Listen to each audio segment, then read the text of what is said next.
சிம்ம ராசி என்பர்களுக்கு விஸ்வாவசு தமிழ் புத்தாண்டு எப்படி இருக்கும்? என்ன பலன்லாம் கிடைக்க போகுது? அல்லது இந்த ஆண்டில் கவனமாக இருக்கணுமா? வழிபாடு என்ன?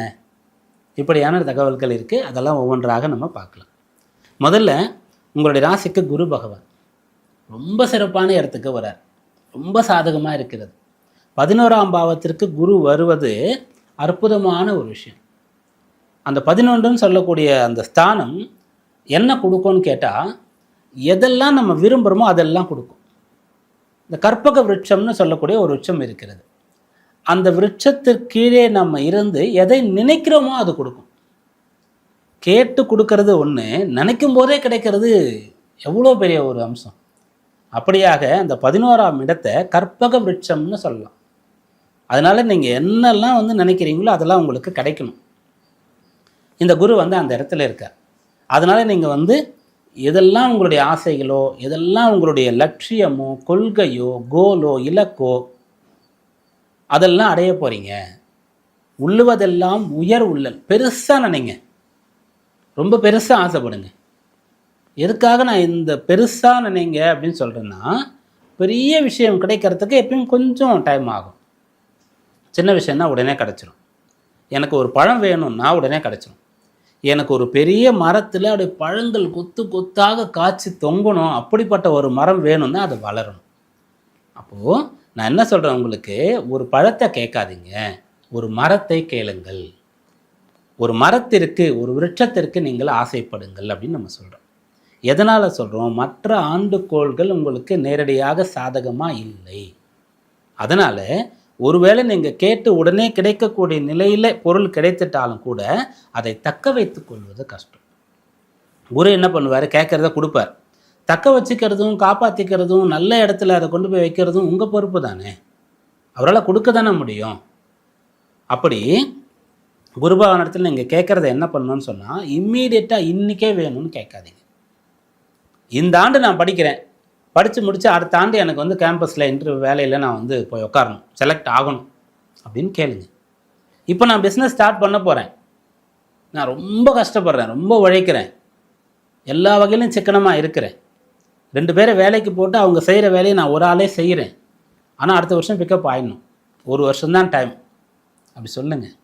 உடல் உபாதை இருக்கிறது, நிறைய பயிற்சிகளை செய்கிறேன், நிறைய டயட்லாம் கண்ட்ரோல் பண்ணுறேன், மருந்து மாத்திரைகளை எடுத்துக்கிறேன், ஆனால் எனக்கு உடம்பு சரியாக போயிடணும் அப்படின்னு கேளுங்க. உடனடியாக நான் போய் படுக்கிறேன், சர்ஜரி பண்ணட்டும், உடம்பு சரியாக போய் நான் அப்படியே தெம்பாழ்ந்து வந்துடணும் அப்படி கேட்காதீர்கள். இந்த ஆண்டில் இதுதான் உங்களுக்கு பலன். அதாவது லாபஸ்தானத்துக்கு குரு வர்றார், நீங்கள் கேட்குறதெல்லாம் கிடைக்கும். ஆனால் போயிடுச்சுன்னா ரொம்ப கஷ்டம். ஒரு பலன் வராமல் இருந்தால் கூட பரவாயில்லை. ஒருத்தர் கார் வச்சுருக்காரு அப்படின்னு சொன்னால், அந்த கார் அவர்கிட்ட இல்லைன்னு சொன்னால் ரொம்ப ரொம்ப கஷ்டம். ஆனால் கார் இல்லாத நபருக்கு அந்த கார் இருப்பதற்கான இல்லாமல் போவதற்கான கஷ்டம்லாம் தெரியாது. வாழ்ந்து கெட்டவன் அப்படின்னு சொல்லுவாங்களோ, அது ரொம்ப கஷ்டம். அப்படியாக நீங்கள் ஒன்றை அனுபவித்துட்டு கைவிட்டு போச்சுன்னா ரொம்ப கஷ்டம். அதனால் எனக்கு லேட்டாக கிடைச்சாலும் பரவாயில்ல, ஆனால் எப்பயும் இருக்கணும், அது நான் அனுபவிக்கணும் அப்படியாக நீங்கள் கேளுங்க. குரு பகவான் உங்களுக்கு கட்டாயமாக தருவார். 11ஆம் இடத்துல லாப ஆதாய ஸ்தானத்தில் குரு பகவான் இருக்கார், நல்ல பலன். அடுத்ததாக சனி உங்களுடைய ராசிக்கு 7ஆம் பாவத்தில் இருந்த கண்டக சனியாக இருந்த ஒருத்தர் இப்போ அஷ்டம ஸ்தானத்திற்கு போயிடுறார். அஷ்டம சனி காலம் இப்போ உங்களுக்கு நடந்து கொண்டு இருக்கு. திருக்கணிதத்தின்படி சனி பகவான் கும்பத்திலிருந்து மீனராசிக்கு வந்துட்டார். அந்த மீனராசியில் சனி இருக்கும்போது உங்களுக்கு அஷ்டம சனி. அஷ்டம சனி நடக்குதுன்னு சொன்னால் 12 ராசியில் எந்த ராசியாக இருந்தாலும் கஷ்டம்தான். ஆனால் யாருக்கு ரொம்ப கஷ்டம்? ஏன்னா அந்த சனிக்கு பகை கிரகம் யார்? அப்போ அவருக்கு ரொம்ப கஷ்டமாக இருக்கும். இப்போது ஒரு இடத்துல ஒரு பிரச்சனை நடக்குது, அந்த பிரச்சனையில் நிறைய பேர் கலந்துக்கிறாங்க, அவங்க எல்லார் மீதும் வழக்கு தொடுக்கப்படுகிறது, அவர்களுக்கு தண்டனை கொடுக்கப்பட வேண்டும் அப்படின்னு சொன்னால், தண்டனை கொடுக்கக்கூடிய இடத்துல, பனிஷ்மெண்ட் தரக்கூடிய இடத்துல ஒருத்தர் இருக்கார். இதை நீங்கள் ஒரு ஸ்கூலாக கூட நினச்சிக்காங்க. நிறைய பிள்ளைகள் தவறு செய்கிறாங்க, அங்கே பனிஷ்மெண்ட் கொடுக்கணும். ஒரு வேலை செய்யக்கூடிய நிறுவனம், நிறைய எம்ப்ளாயீஸ் தவறு பண்ணுறாங்க, அவங்களுக்கு பனிஷ்மெண்ட் கொடுக்கணும். பொதுவாக மனிதர்கள் தவறு செய்கிறாங்க, அரசாங்கம் பனிஷ்மெண்ட் கொடுக்கணும். யாருக்கு அதிகமாக கிடைக்கும்? ஏற்கனவே அந்த டீச்சர் நிறைய தடவை வான் பண்ணி ஒழுங்காயிரு, இப்படி இருக்காத, அப்புறம் கஷ்டம், மாட்டினா பிச்சிருவேன்னு சொல்லி அவன் செஞ்சால் அவனுக்கு நிறைய அடி கிடைக்கும். அதே போல் ஒரு அலுவலகத்தில் எப்போதும் அந்த நிர்வாகத்திற்கு எதிராக ஒருத்தர் இருக்காருன்னு சொன்னால் அவருக்கு அதிக பனிஷ்மெண்ட். இப்படியாக ஒரு பொது மக்கள்னு சொல்லும்போது அந்த தீவிரவாதம்னு சொல்லுவோம், தேச விரோத சக்திகள்னு சொல்லுவோம். இப்படிப்பட்டவர்களுக்கு அதிக தண்டனை. இப்படி ஒன்று எடுத்துக்கலாம். இன்னொன்று வந்து பிடிக்காத நபர் மாட்டிக்கிட்டாருன்னா அவருக்கு அதிக தண்டனை. ஏற்கனவே எப்படா சான்ஸ் கிடைக்கும், இவனை நம்ம வந்து டார்கெட் பண்ணணும் அப்படின்னு நினைக்கும் போது கிடச்சிட்டா கஷ்டம். அப்படி சனியுடைய பகை கிரகம் சூரியன், உங்கள் ராசி அதிபதி சூரியன். அஷ்டமஸ்தானத்துக்கு சனி வரும்போது அதிகமான கஷ்டத்தை கொடுக்க வாய்ப்பு இருக்குது. இப்போ உங்களுக்கு ஒரு கேள்வி எழலாம், இந்த சனி யாருப்பா அப்படின்னு கேட்டால், இந்த சூரியனுடைய புத்திரன் தான் சனி. அப்போது ஒரு பிள்ளை, ஒரு மகன், குழந்தை தந்தைக்கு எப்படி எதிராக செயல்படுவார்? இதில் என்ன காரணம் அப்படின்னு கேட்டால், எந்த ஒரு குழந்தையாக இருந்தாலும் கட்டாயம் தந்தையை வந்து குருவா தெய்வமாக பார்க்கணும். ஆனால் தன்னுடைய தாய்க்கு தந்தை ஒரு கஷ்டம் கொடுத்துட்டாருப்பா, தாயை வந்து பார்த்துக்கல, ஆதரவாக இல்லை, தாயை வந்து தள்ளி வச்சுட்டாருன்னு சொன்னால், அப்போ தந்தை மேலே எவ்வளோ கோபம் வரும் ஒரு குழந்தைக்கு. உலகத்தில் இருக்கக்கூடிய எல்லா நபர்களையும் விட அதிகமான கோபம் தந்தை மேலே தான் வரும். அவரால் தான் இந்த ஜனனம் கிடைத்திருக்கின்றதெல்லாம் வராது. அப்போ சுயநலமாக பார்க்கும்போது என்னை நீ தான் வந்து நான் வரத்து காரணம் பெத்த, அப்போ நீ தந்தை அப்படின்னு சொல்கிறத விட அந்த தாய் பாசம், என் அம்மாவை நீ கைவிட்டுட்டல்ல அப்படின்ற மாதிரி இந்த சில காரணங்களுக்காக சூரிய பகவான் சொல்லக்கூடியவர் இந்த சனியோடு பகை பெறக்கூடிய நிலை வந்துவிட்டது. அதனால் இந்த சனி அஷ்டமத்துக்கு வரும்போது கவனமாக இருக்க வேண்டிய ஒரு நிலை இருக்கிறது. எதுக்கு நம்ம இந்த ஸ்கூலு, ஒரு ஆஃபீஸு, ஒரு கவர்மெண்ட்டுக்கு எதிரான ஒரு செயல்னு சொன்னோம்னா இதெல்லாம் நடக்கிறதுக்கான வாய்ப்பு இருக்கிறது. பொதுவாக நீங்கள் வந்து ஒரு ராஜா மாதிரியான ஒரு நபர், மிகச்சரியாக நடந்து கொள்ளக்கூடிய ஒருவர், இரக்க சுபாவம் நிறைய இருக்கும் உங்களுக்கு, கருணை உள்ளம் கொண்டவராக நீங்கள் இருப்பீங்க, சுயநலம் குறைவாகவும் பொதுநலம் அதிகமாகவும் உங்கள் இடத்துல இருக்கும், எப்பயுமே நேர்வழியில் தான் போவீங்க. ஆனால் இந்த காலகட்டத்தில் பகலில் வந்து மிகச்சரியாக நம்ம சாலையில் நடந்து போவோம், இருளில் நம்மளால் போக முடியாது, நமக்கு ஒரு டார்ச் தேவைப்படும், ஒரு சாலை விளக்கு நமக்கு தேவைப்படும், வாகனத்தில் போகும்போது அதனுடைய ஹெட்லைட் வந்து நமக்கு தேவைப்படும். அது வேலை செய்யலைன்னா என்ன ஆகும் இரவில்?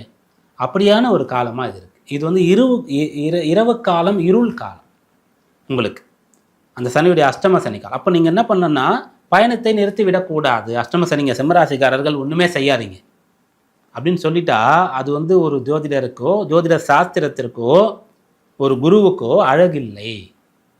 அப்போ நீங்கள் பயணம் பண்ணுறீங்க, அது வந்து இரவு நேரமாக இருக்குது, இருள் நேரமாக இருக்குது, கவனமாக நிதானமாக அடிமேல் அடியை வைத்து பயணம் பண்ணுங்க. ஒரு ஊன்றுகோலை வைத்து கொள்ளுங்கள், சிறிய விளக்காவது கையிலே வைத்து கொள்ளுங்கள். இதுதான் உங்களுக்கு சொல்லக்கூடிய பலன். பகல் நேரமாக கூட இருக்கட்டும், நல்ல ஜோனு மழை கொட்டுது, காற்று சூறாவளியாக வீசுது, அப்போ நீங்கள் கவனமாக நடந்து போக வேண்டியதாக இருக்கும். இந்த காலம்தான் அஷ்டம சனி காலம். அதனால் நீங்கள் பயப்பட வேண்டியதில்லை. உங்களுடைய பயணத்தை, படிப்பை, வேலையை, தொழிலை நீங்கள் வந்து நிறுத்த வேண்டிய அவசியம் கிடையாது. நிற்காது, ஸ்லோ ஆகும். ஸ்லோ ஆச்சுன்னா என்ன அர்த்தம்னு கேட்டால் ஜெயிக்க போகிறோன்னு அர்த்தம். ரொம்ப வேகம் வந்து நமக்கு விபரீதத்தை கூட ஏற்படுத்தலாம். ஸ்லோவாக நம்ம போகும்போது என்ன பண்ணோம், slow and steady wins the ரேஸ்ன்னு சொல்லுவோம். அப்படியாக நம்ம இந்த காலகட்டத்தில் நிதானமாக இருக்கணும் சிம்மராசி என்பது. அடுத்து ராகு மற்றும் கேது. ராகுன்னு சொல்லக்கூடியவர் எங்கே இருக்கார்? உங்கள் ராசிக்கு இந்த ஆண்டு தொடங்கும் போது அஷ்டமத்தில் சஞ்சரிக்கிறார். மே மாதம் என்ன பண்ண போகிறார்? 7ஆம் இடத்திற்கு வரப்போகிறார். 7ஆம் இடத்துல ராகு இருக்கிறது நல்ல பலனா அப்படின்னு எடுத்துட்டா நேரடியாக நல்ல பலன் என்று சொல்வதற்கு இல்லை.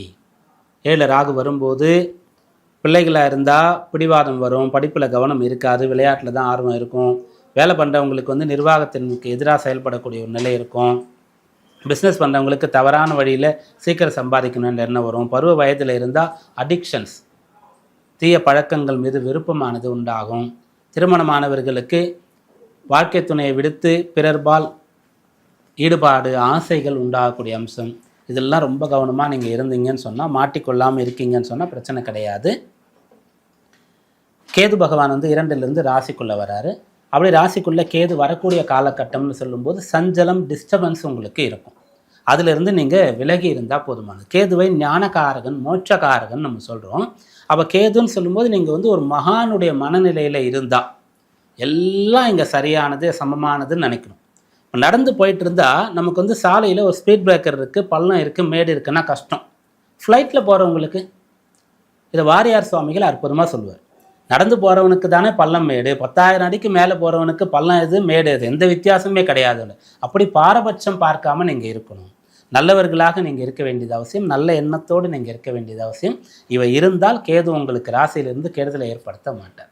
அனுதினமும் சூரிய நமஸ்காரம் செய்வது பெண்மணிகள் கூட செய்யலாம், தவறு கிடையாது. சூரியனை பார்த்து ஒரு வழிபாடு, அவ்வளோதான். அப்பாவா நினச்சிட்டு கும்பிடுங்க, தாத்தாவா நினச்சிட்டு கும்பிடுங்க, கடவுளை நினச்சி கும்பிடுங்க. அனுதினமும் சூரிய நமஸ்காரம் செய்வது இந்த ஆண்டு அஷ்டம சனி, ஜென்ம கேது, 7 ராகு இருக்கக்கூடிய நிலையில் பிரச்சனை ஏற்படாமல் உங்களை காப்பாற்றக்கூடிய வழிபாடு. உங்களை